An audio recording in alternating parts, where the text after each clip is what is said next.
Thanks for stopping by, and welcome to the Liberty Perspective. My name is Joe Marshall. I started this podcast here for people that might be looking for a place to kind of escape the insanity and circus that is today's contemporary politics.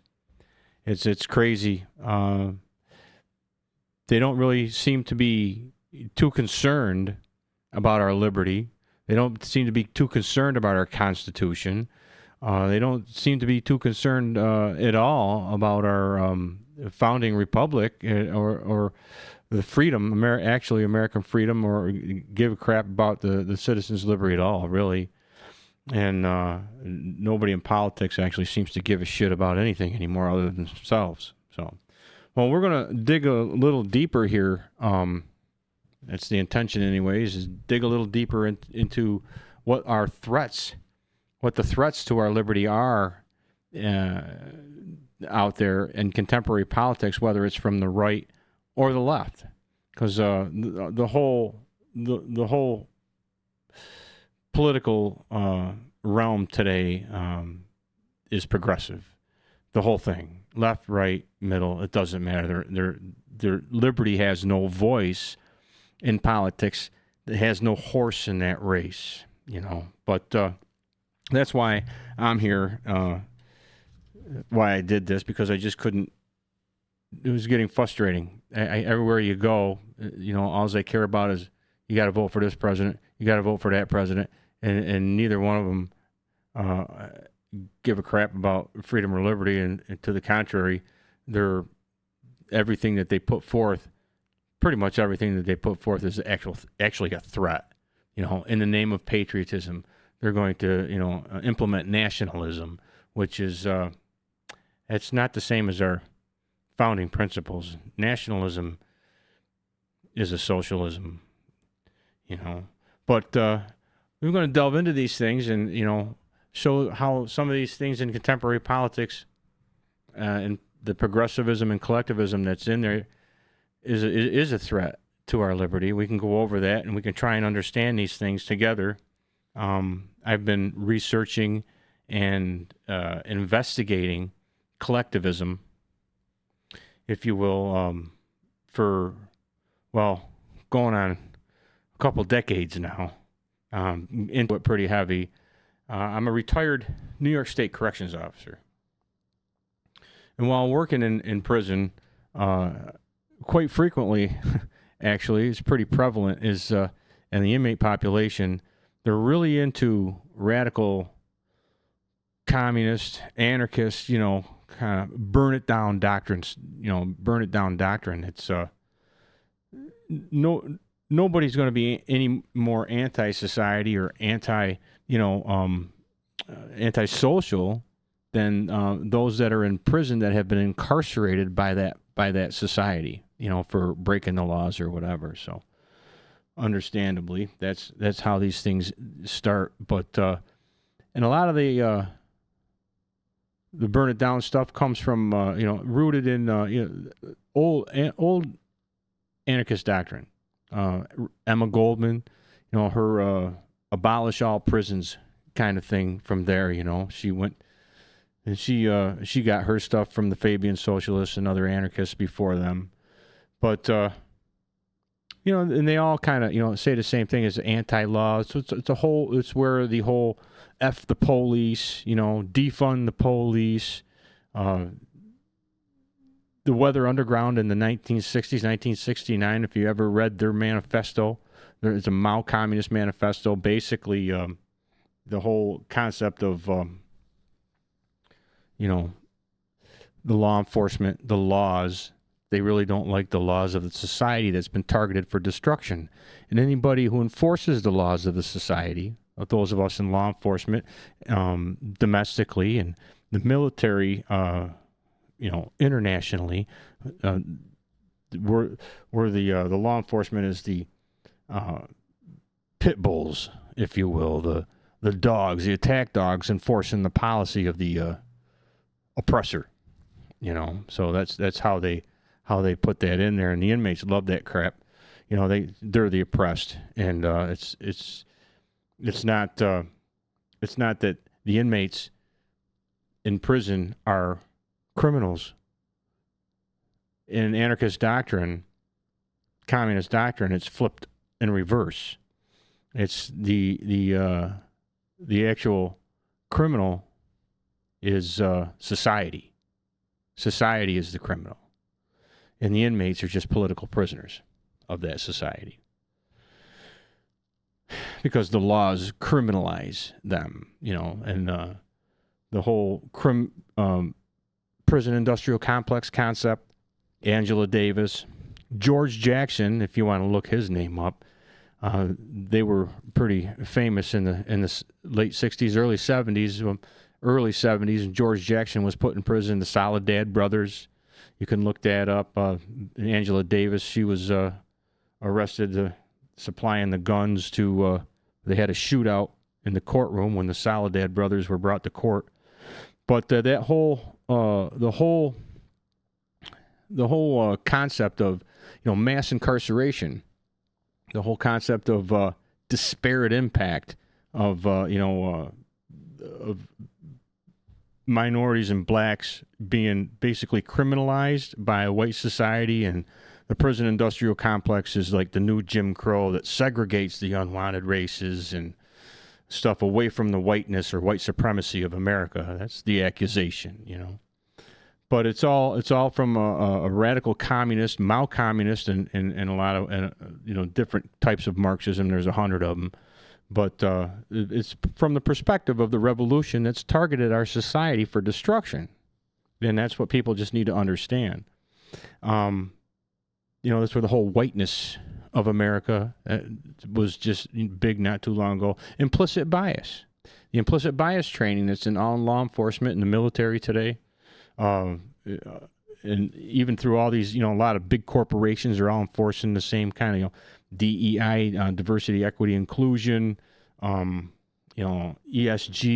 environmental, social governance, that started out with B Corps and stuff like that, where they had private-public partnerships between corporations and business and state governments or federal governments to provide these B corporations, to basically harness free market capitalism for the good of social, for redistributive social justice, to start pinning it down, and undermine the freedom and liberty of free enterprise. But yeah, so I researched this stuff for a lot of years, for 10 years or more, and I saw the threats to our liberty. I saw the threats to our republic, and what I did is I wrote a book. You can see it over here. That's Last Call for Liberty was the book that I wrote after that, and that took me a few years to put together.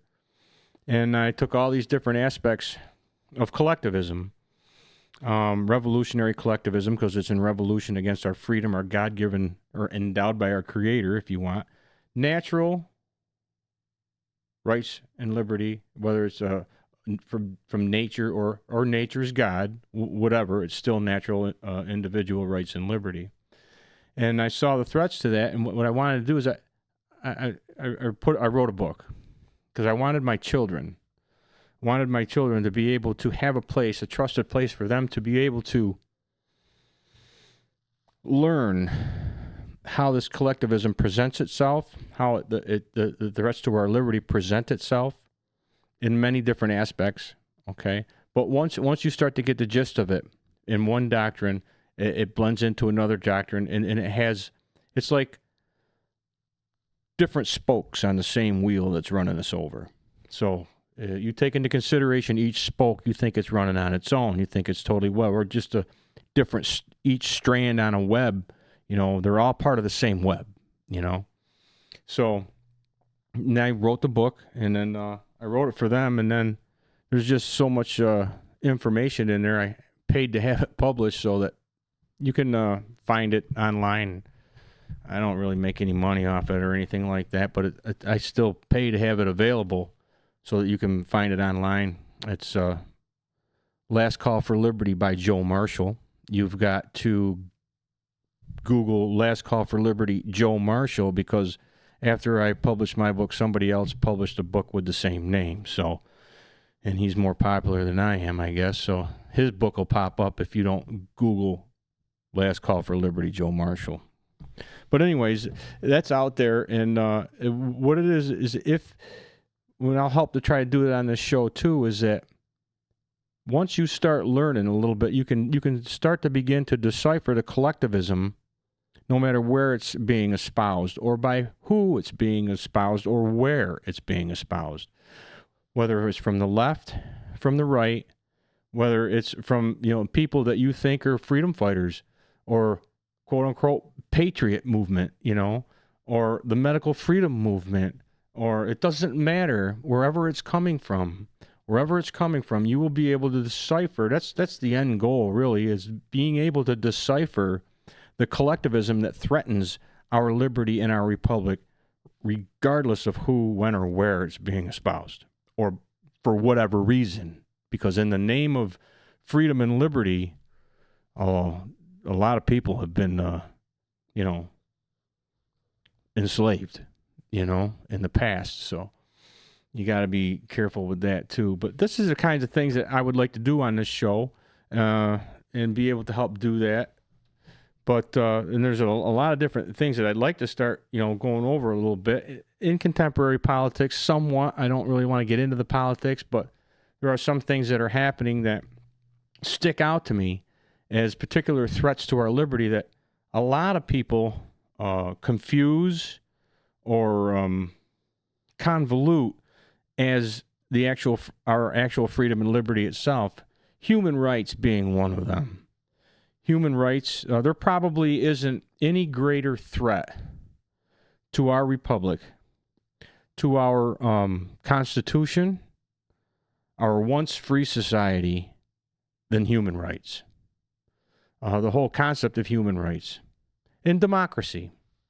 You hear democracy. You hear it all the time. I mean, the whole Occupy Wall Street, this is what democracy looks like. Yeah, okay. Well, what people don't understand is that our founders, for reasons that they actually have written on, Federalist 10, Madison and Federalist 10 did a really good job. If you want to understand why we didn't have a democracy, there's reasons. They're unstable, they're volatile. It's mob rule. Very volatile and short-lived. Governments that were open democracies are short-lived. Our republic. What is our republic? Why do we have a republic? Why do we have, how is our republic different than a democracy? And why do they want the democracy? Why do they want it to deconstruct? Why do they want so bad to deconstruct our republic and replace it with democracy? And the answer is pretty simple, really. I mean, you can go to Lenin wrote on about democratic socialism, democratic socialists. The only road to socialism is through democracy, or one of the only roads to socialism is through democracy. Marx's he called it the proletariat, the dictatorship of the proletariat. That's part of his revolution of a society. There's it's two-step revolution. Working from the inside, the whole Linsky thing. It's kind of a Marx thing. You go in there, you're in democracy. You infiltrate the democratic process with people that are of the collectivist Marxist mindset, and you get enough of those people voted into office. And then you can just start implementing policy through legislation, implementing the socialist society through democratic socialism, So, but our republic was set up with okay, the easiest way for me, simple, my mind's pretty simple, so I have to visualize these things pretty simply. But the way I visualize our republic is like a ship or a submarine. And they're sectioned off into sections for a reason.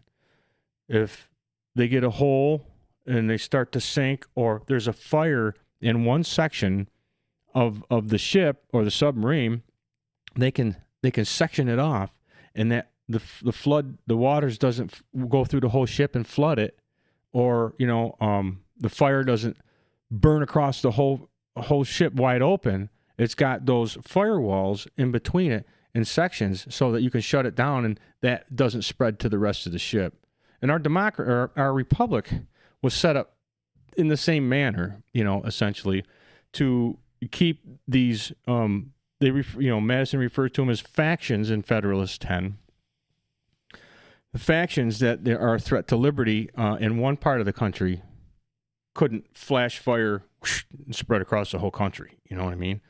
That's the way our federal, our state, our county, our town, our village and city governments are like layers.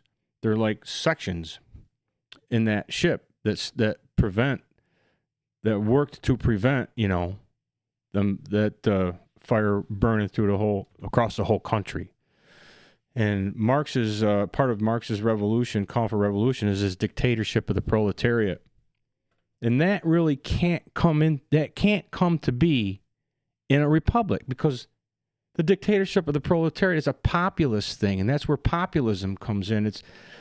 Populism isn't it's designed. It's a progressive era concept, just like pragmatism. Populism is a way to override or undermine our republic and get that flash fire to burn across the whole country, to nationalize every uprising and every catastrophe that you can possibly do. Nationalize it, make it a national concern instead of the republic keeping it in one spot or one area, So, but that's what Marx's dictatorship of the proletariat is. It just can't happen with our republic intact and open democracy. Direct democracy is one way to do that. So that's kind of a little bit of an understanding behind why, broad strokes anyways, how and why democracy is a direct threat to our liberty. It's a direct threat to our republic at minimum. Another thing is like judicial supremacy. Really, David Horowitz is probably one of the people that has probably done more on judicial supremacy that I've seen than anybody else.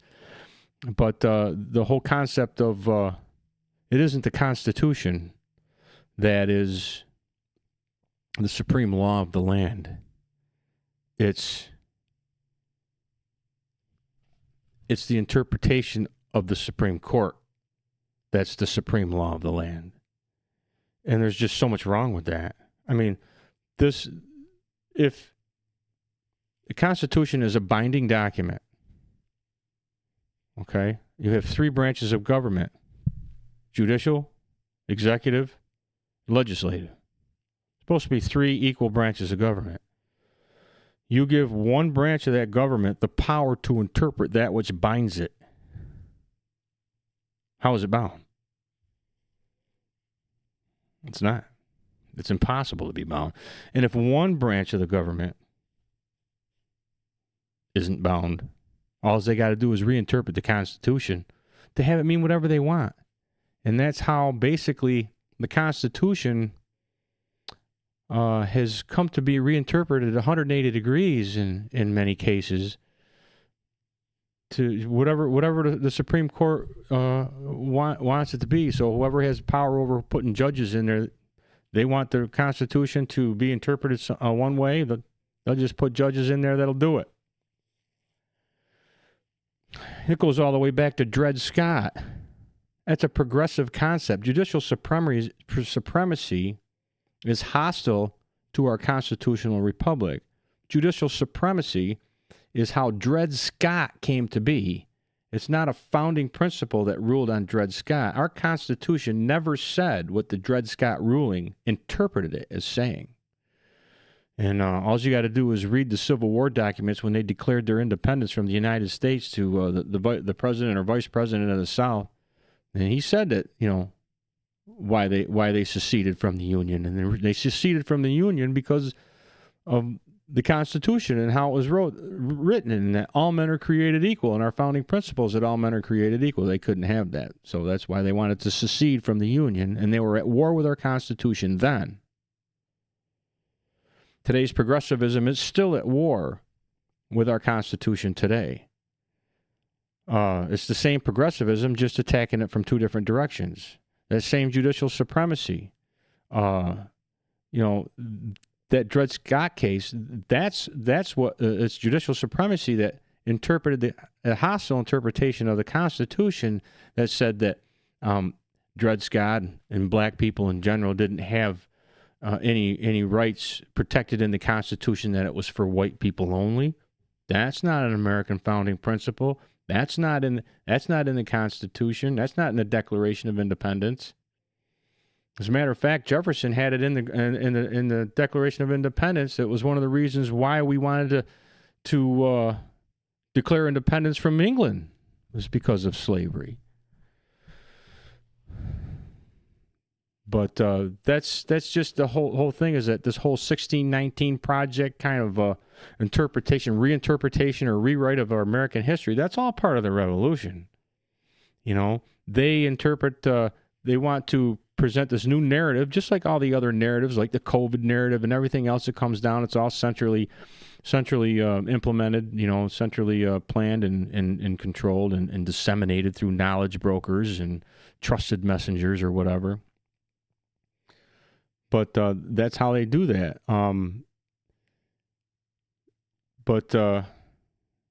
Evidence-based policy is another one. Evidence-based policy, it's everywhere. I've heard probably zero people even speak on evidence-based policy. We'd like to maybe go over some of that, on how that happens. And what it is essentially is it's a whole academic field. You can look it up. You can Google this stuff. I mean, they don't hide it. They literally brag about this stuff when you Google it. It's crazy. But evidence-based policy isn't based on data. It's not policy based on data. Evidence-based policy, once you get done to it, is actually policy-based evidence. It's whoever's funding it. It's whoever the funders are, the scientists, investigators, researchers, medicine, whoever's doing the research. I mean, it's funded by the government. The NIH is National Science Foundation, which is also funded by the Bill Gates, foundation, but the CDC and all these academic colleges that get all these fundings. They don't get the money if they don't produce the results of the studies that the funders are looking for. It just doesn't happen. They actually teach courses. At universities. Cornell University is one of them. They teach courses that teach these researchers and scientists and people going into the field how to quarry, is the word that they use. Quarry the research, quarry the data, and then be able to apply storylines. And this is where evidence-based policy comes to. They take the evidence, they take the research, and then they take that and they take storylines to be able to mold the data into results that could be used by policymakers and the funders to advance whatever agenda they're advancing. So you need to be able to make your data, your findings, and your research marketable to the funders. Otherwise, you're just there's no sense of even being a scientist, because you're never gonna get any money. But that's where science is. That's where medicine is today. Research. There are people out there that are doing good research, but you pretty much have to be self-funded or find people who are actually pro-liberty, pro-freedom and medical freedom and science freedom, people that to fund you, and and if you do try and publish your findings, good luck. Anything counter narrative, because they got a lock on everything, as we found out through COVID. They literally have a lock on everything and globally. So. But evidence-based policy, the other thing about evidence-based policy is that people don't realize is the story that they take with these, when they present the policy as evidence-based policy. Of course, everybody's thinking, well, geez, it's based on evidence, but what evidence, And what it is they take storylines or narratives, and once they apply the narrative or storyline to the data, it's very manipulative, and it's at the point where applied psychology is inserted into the whole thing. Nudge tactics. I don't know if anybody's ever heard of nudge tactics, where social engineering, where they try to nudge you in the direction of, whatever the central planners want you to do. They're trying to nudge you in that direction to control, like a flock of, sheep or whatever. They're trying to get you to go in a certain direction. Nudge tactics is one of them. Choice architecture is another one. Applied psychology tactics. It's all very psychologically manipulative. And at the point of the storyline is where that psychology, that psychological manipulation, is inserted into the whole program, and it's designed for you for it to use your and my own biases against us. So when we read it, we understand it. Geez, we understand that, the way we understand it. And we actually uses our own biases against us to wind up thinking that it's our own idea to comply with their centrally planned direction. And it's crazy. It's crazy, but that's the way it works. And you can look it up on the internet. Literally, they brag about it. They're not afraid of it. The other thing out there, one of the other things out there that I'd like to be able to talk about in the coming shows or whatever, is to this whole mass formation psychosis thing of Mattias Desmet. A lot of people in the freedom movement, a lot of people in the medical freedom movement, everybody's all in love with this stuff, and then when Malone goes on Joe Rogan and talks about this whole psychosis thing. Well, they already had Dr. Peter Breggin actually warned about this whole psychosis thing being applied to people. Like, okay, well, geez, that explains it. Everybody's just blindly going to get their vaccine. It's got to be some kind of psychosis. Well, once you've set the precedent that there's a psychosis involved, all they got to do is reverse it and say those that aren't compliant is the psychosis. Now you've weaponized psychiatry. So now that you have a psychosis, which is, all they got to do is say the ones that are non-compliant have the psychosis. And there was a teacher in New York State that lost her job because she didn't want to get her vaccine. They said that it was a psychosis. That she had a psychosis, and the reason why she wouldn't be compliant and get the vaccine. So they weaponized psychiatry, and it was actually one woman actually lost her job on that. It's just one example of it. But the going beyond that, the whole concept of Mattias Desmet's psychology of totalitarianism, not only is it not original. There was a doctor who published articles, the same exact name, Psychology of Totalitarianism, based on Ernst, is her last name. Can't remember her first name.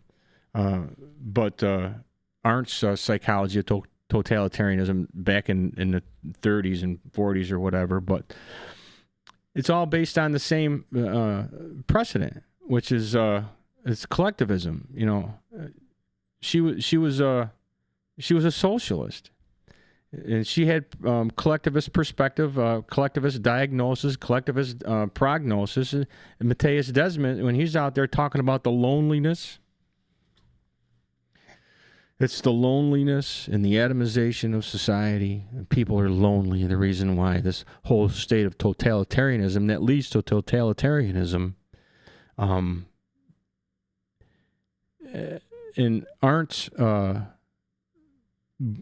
writings that he bases all this on, she actually refers to that loneliness. It's the individualism and the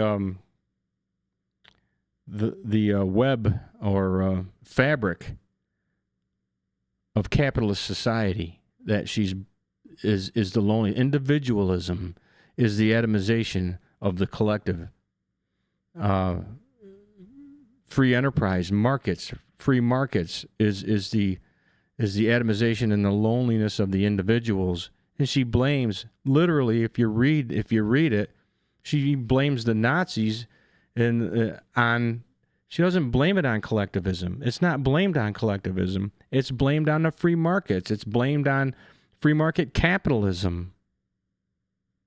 And then Matthias Desmond comes up and he starts talking about this loneliness and stuff, and nobody sees all the critiques through academia, all the academic critiques, even the academic praises.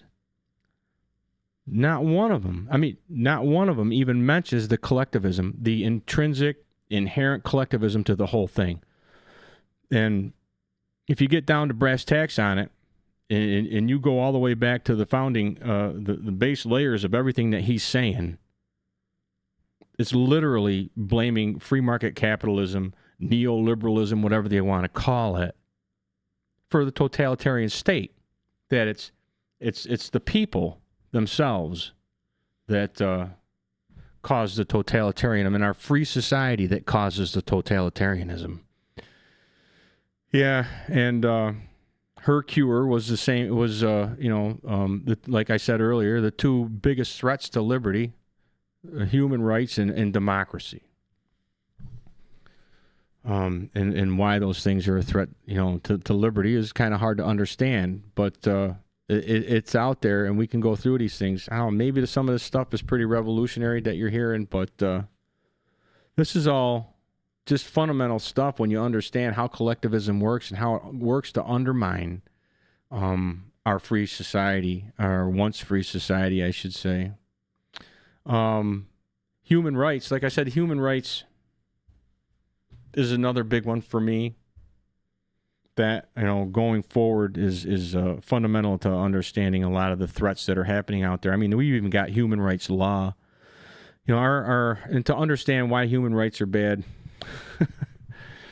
is you have to, our Declaration of Independence is life, liberty, pursuit of happiness. Universal Declaration of Human Rights is life, liberty, security of person. Very similarly sounding, diametrically and diabolically opposed in meaning and in reality. They're literally matter and antimatter. They cannot exist together. One will destroy the other, and that's the reason for human rights. If you remember when Obama referred to our Constitution as a charter of negative liberties, it pissed me right off, to tell you the truth. I said, what the hell, what do you mean it's a charter of negative liberties? But once you look into it and find out what it is, negative liberties just means that they're natural. They're endowed by our Creator, They don't come from a positive enactment or decree by government, There are positive charters. Any communist, collectivist, constitution that says what all the rights of the people are. The Soviet Union Constitution is one of them. I go over that in my book. The Universal Declaration of Human Rights is a positive charter. It says what rights the people have that are the obligation of government to provide. So even the individual human rights are collectivist rights that can only be understood in the context of the duties owed to society in return. Human rights or civil rights, which are human civil rights of human civil origin versus are naturally endowed by our Creator individual rights and liberty. Totally opposite things. Yet they're confused. Every day we have freedom people, medical freedom people, liberty movement people. They constantly refer, this is a basic human right. We need to defend our basic human rights. For instance, not to take the vaccine is a basic human right. No, it's not. It's an individual right, but it is not a human right. Human rights, understood in the context of the collectivism upon which they emanate, is that individual right, any individual right, is only at the behest of what's best for society. As long as it's best for society, it's your right to do it. As soon as it falls outside that context, then your individual human rights disappear. There was a report the United Nations did a while back called the Frey Report, F-R-E-Y. You can look it up. They did an investigation into whether there was a human right to self-defense or not. Long story short, no. There is no such thing as a human right to self-defense.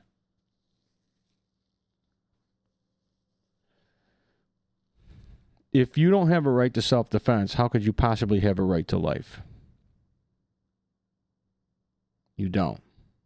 In collectivism, you don't have a right to life. If you read Rousseau's Social Contract, he tells you right in there that there's no such thing as a collective individual right outside the context of what the collective thinks best. No human right to self-defense. You don't have a human right to self-defense, you don't have a human right to life. And if you don't have a human right to life, you don't have a human right to self-defense. You're not going to have any type of a right to anything with which to defend yourself with, be it arms, firearms, your fist, anything. There is no right. So you can't possibly have a right to keep and bear arms if you don't have a right to self-defense, and if you don't have a right to life.